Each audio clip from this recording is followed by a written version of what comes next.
The late afternoon sun streamed through the floor-to-ceiling windows of the Grandview estate, casting golden light across the elegant ballroom where my wedding reception was in full swing. Crystal chandeliers reflected off polished marble floors as 200 guests danced, laughed, and celebrated what should have been the happiest day of my life. I stood at the edge of the dance floor in my $3,000 wedding dress, though my family believed it was a $200 knockoff from a discount bridal shop, watching my new husband Michael spin my flower girl niece around to the music. Everything was perfect. The 5-course dinner prepared by award-winning chefs, the premium open bar, the live jazz band, the stunning floral arrangements that probably cost more than most people's cars. But perfection came with a price that apparently no one in my family believed I could afford. "I still can't believe she managed to book this place," my mother whispered loudly to my Aunt Carol, not bothering to check if I was within earshot. "The Grandview estate costs $50,000 just for the venue rental, not counting food, drinks, flowers, or entertainment." Aunt Carol glanced around the opulent ballroom with obvious appreciation. "It must be Michael's family paying for all this. Thank God that girl finally found someone with money." I pretended to be fascinated by my bouquet as I listened to them dissect my financial situation for the entertainment of our relatives.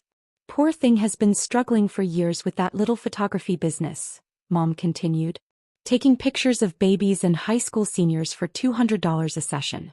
I keep telling her to get a real job, but she insists on pursuing this artistic dream." My cousin Janet joined the conversation, wine glass in hand. "Well, at least she found a husband who can support her properly.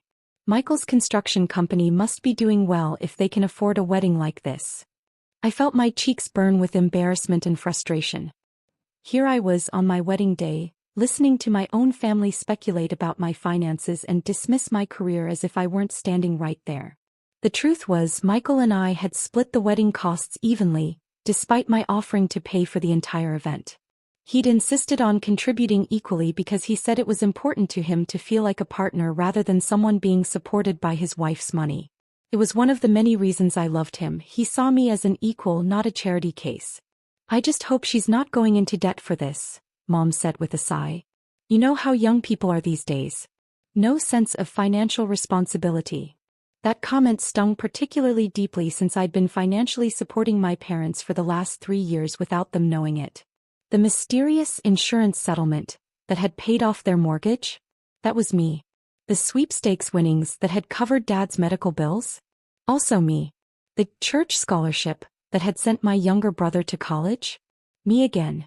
Michael appeared at my side, looking handsome in his perfectly tailored tuxedo. "Hey beautiful. Why do you look upset? This is supposed to be the best day of our lives." I forced a smile. "Just listening to family commentary about our financial situation." He followed my gaze to where Mom was still holding court with her theories about who was paying for what. "Your mom is doing the thing again, isn't she?" he asked quietly. The thing was what we called my family's tendency to discuss my supposed poverty as if I were either not present or not capable of hearing them.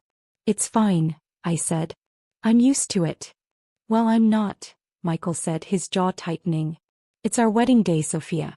You shouldn't have to listen to people talking about you like you're some kind of charity case." Before I could stop him, Michael was walking toward my mother's group. I hurried after him, hoping to prevent what was about to become a very awkward confrontation. "Excuse me, Mrs. Martinez," Michael said with exaggerated politeness. "I couldn't help but overhear your conversation about the wedding expenses." Mom looked flustered at being directly confronted. "Oh, Michael. We were just admiring how beautiful everything is. You and your family have really outdone yourselves." "Actually, Mrs. Martinez, I think there's been a misunderstanding. Sophia and I split all the wedding costs 50-50. She insisted on paying for exactly half of everything, including this venue." The group went quiet. Mom's face cycled through confusion, disbelief, and something that might have been panic. But how could she afford? Mom started, then caught herself. How could she afford her half of a $150,000 wedding? Michael's voice was getting louder, drawing attention from nearby guests. "Maybe because she runs a successful business that generates over $2 million in annual revenue." I grabbed his arm. "Michael, please. No, Sophia. I'm tired of watching your family treat you like you're broke when you're probably the most successful person in this room." Aunt Carol's wine glass nearly slipped from her hand. $2 million? That's when I saw Richard Grandview approaching our group with a warm smile. Richard was the owner of Grandview Hospitality Group, which operated luxury venues across the region.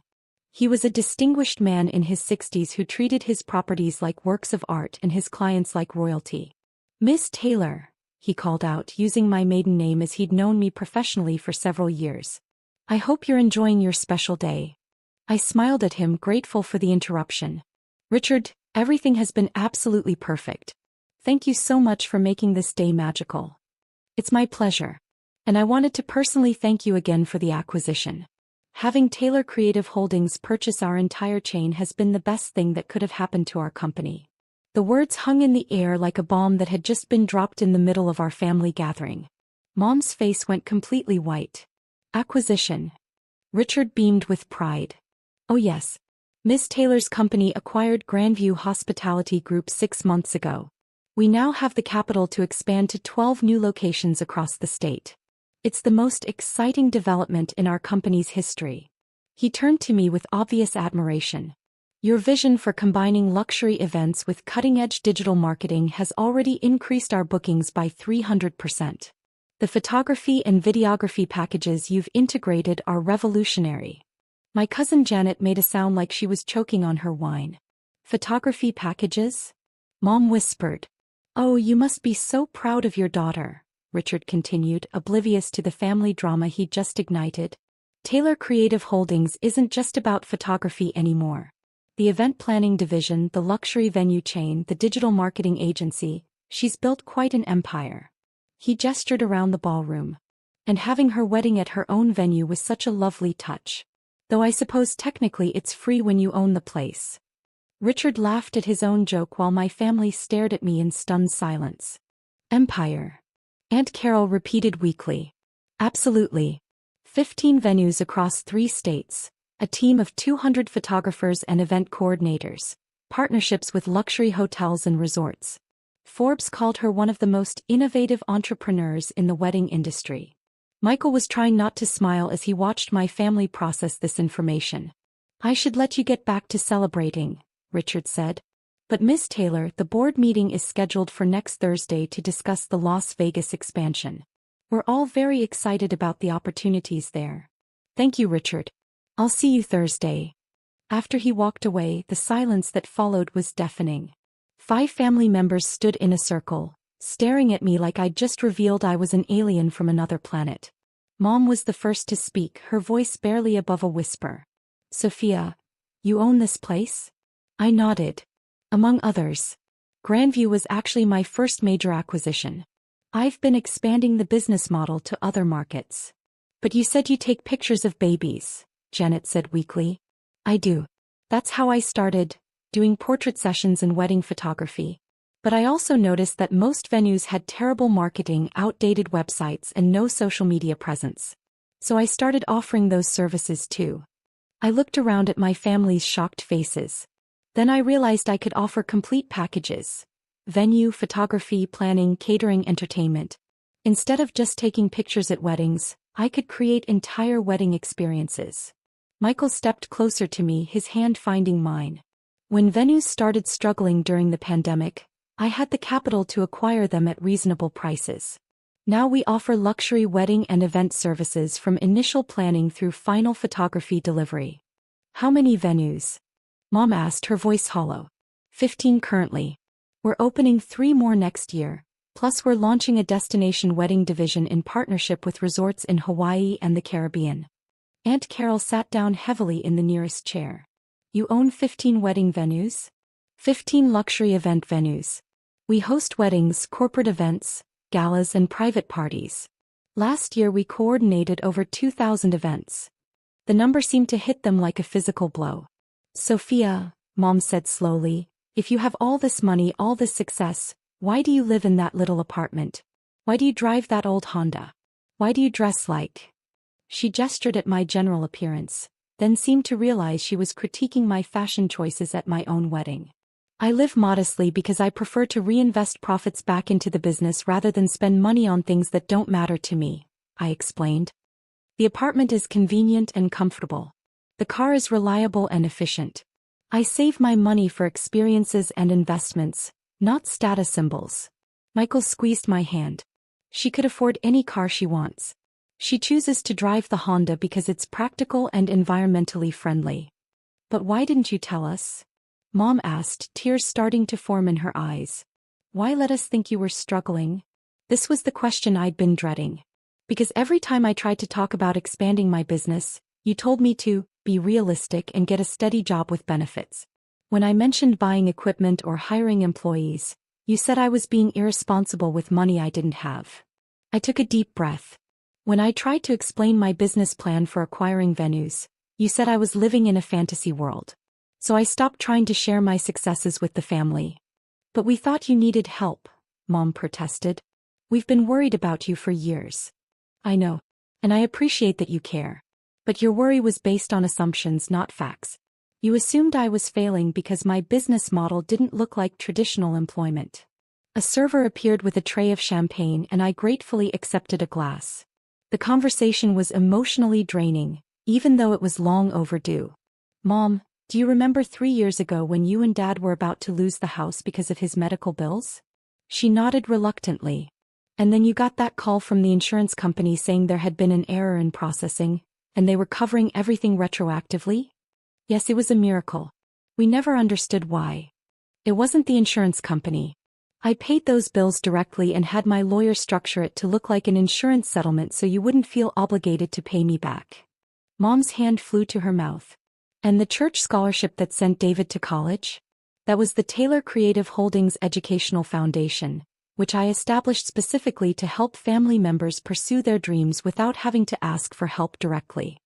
My brother David, who had been standing nearby and apparently listening to everything, stepped forward with wide eyes. Sophia, you paid for my college? I established a scholarship program. You earned it through your grades and your essay about wanting to become a teacher. The foundation just made it possible. How much? Mom whispered. How much money have you spent helping us? I looked at Michael, who nodded encouragingly. Including the mortgage payoff, medical bills, college tuition and various other assistance over the years? Approximately $400,000. The number hit the group like a physical blow. Several people had to sit down. But you never said anything, David said, his voice shaking. You let us think it was scholarships and insurance settlements and lucky breaks. Because I wanted you to feel proud of your accomplishments, not indebted to me. You earned that college degree, David.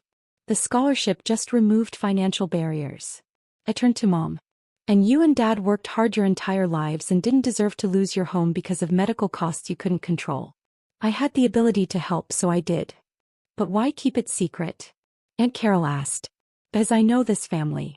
If you'd known the help was coming from me, it would have changed our relationships. You would have either felt obligated to pay me back, which would have been financially impossible, or you would have started expecting assistance instead of appreciating gifts. Michael stepped forward. What Sophia is too modest to tell you is that she's been quietly supporting half the people in this room. The Taylor Creative Holdings Foundation has provided over $2 million in scholarships, medical assistance and emergency funds to family members and employees over the last 5 years. $2 million? Janet repeated faintly. That's just the charitable giving, Michael continued. The business itself is valued at approximately $15 million. Sophia is worth more money than the rest of the family combined, and she's been using that wealth to take care of everyone while letting you believe she was the one who needed help. The silence that followed was broken by the sound of the band starting a new song. Around us, the wedding reception continued as our family processed revelations that changed everything they thought they knew about me. Sophia, Mom said finally, I owe you an apology. We all do. We've been treating you like a child who couldn't take care of herself, when all along you've been taking care of all of us. You don't owe me anything, Mom. You're my family. Taking care of family is what you do when you have the ability. But we've been so condescending. So dismissive of your work, your choices, your lifestyle. You were trying to protect me. I understand that. But protection based on false assumptions isn't helpful. It's hurtful. David stepped forward and hugged me tightly. Thank you, he whispered. For college, for believing in me, for making it possible for me to become a teacher. You did the work, David. I just removed some obstacles. Mom was crying now, tears streaming down her face. I'm so proud of you, sweetheart. I should have said that years ago, but I'm saying it now. You've built something incredible. We're all proud, Aunt Carol added. And we're all ashamed of how we've been talking about you. I looked around at my family, these people who had shaped me, supported me in their way, and yes, sometimes misunderstood me completely. I don't want anyone to feel ashamed. I want us to move forward with better understanding. And I want you to know that despite everything, despite the frustration and hurt feelings, I love this family and I always will. Michael wrapped his arm around my waist. And now they know that when you said you wanted to pay for half the wedding, you weren't being stubborn or proud. You were being generous by not paying for the whole thing. That actually made Mom laugh through her tears. Speaking of the wedding, I said, there's one more thing you should probably know. I gestured toward the band which had just finished their set. See the musicians? That's the Taylor Creative Holdings house band. They perform at all our venues. And the photographer getting candid shots over there? She's my business partner and co-founder of the company. Even the band? Janet asked weakly. We employ about 200 people across all our properties. Photographers, planners, musicians, caterers, florists, venue coordinators. It's a comprehensive operation. The DJ took the microphone to announce the father-daughter dance, and Dad appeared at my side looking slightly overwhelmed by everything he'd apparently overheard. Sweetheart, he said quietly, your mother told me what we just learned. I don't have words for how proud I am, or how sorry I am that we didn't understand. Dad, let's just focus on celebrating tonight. We can talk about everything else later. As he led me onto the dance floor, I could see my family members scattered around the ballroom, some sitting in stunned silence, others animatedly discussing what they'd just learned. The revelation had completely changed the dynamic of the evening, but not in a bad way. You know what the best part of this is? Dad said as we swayed to the music. What's that? Watching you and Michael start your marriage with complete honesty. No secrets about money, no pretending to be something you're not. That's a good foundation. It is, I agreed. Though I'm not sure the family needed to learn everything quite so dramatically. Dad chuckled. Sometimes the truth needs a dramatic entrance to be properly heard. As the song ended and Michael cut in for the next dance, I realized that Dad was right. 4 years, I'd been allowing my family to believe a version of me that wasn't real. Tonight they finally met the actual me, successful, generous, independent, and capable of taking care of not just myself but all of them. No regrets? Michael asked as he spun me around. None. It feels good to finally be seen for who I really am. Even if it means your mom is going to spend the next 5 years apologizing for underestimating you? I laughed. Especially then. As the evening continued, I noticed a subtle but significant change in how my family interacted with me. The condescending advice stopped. The worried glances disappeared. Instead, I found myself in conversations about business, investments, and future plans. For the first time in years, they were asking for my opinion rather than offering unsolicited guidance. It was exactly the wedding gift I hadn't known I wanted. The gift of being seen, understood, and respected by the people who mattered most to me. Later that night, as Michael and I prepared to leave for our honeymoon, Mom pulled me aside one final time. Sophia, I need you to know something. I'm not just proud of your success or your money. I'm proud of your kindness, your generosity, and the way you've taken care of this family without asking for recognition. Thank you, Mom. That means everything to me. And I promise no more assumptions about your life or your choices. If I want to know something, I'll ask instead of guessing. That sounds perfect. As our car pulled away from the Grandview estate, my venue, my business, my success story, I reflected on how completely the evening had changed. Not just because my family finally understood my financial situation, but because we'd established a new foundation for our relationships based on truth rather than assumptions. Tomorrow, Michael and I would fly to Hawaii for our honeymoon at a resort where Taylor Creative Holdings was launching our destination wedding division. But tonight, I was simply a woman who had married the love of her life in her own venue, surrounded by family who finally saw her for who she really was. It was, without question, the perfect wedding day.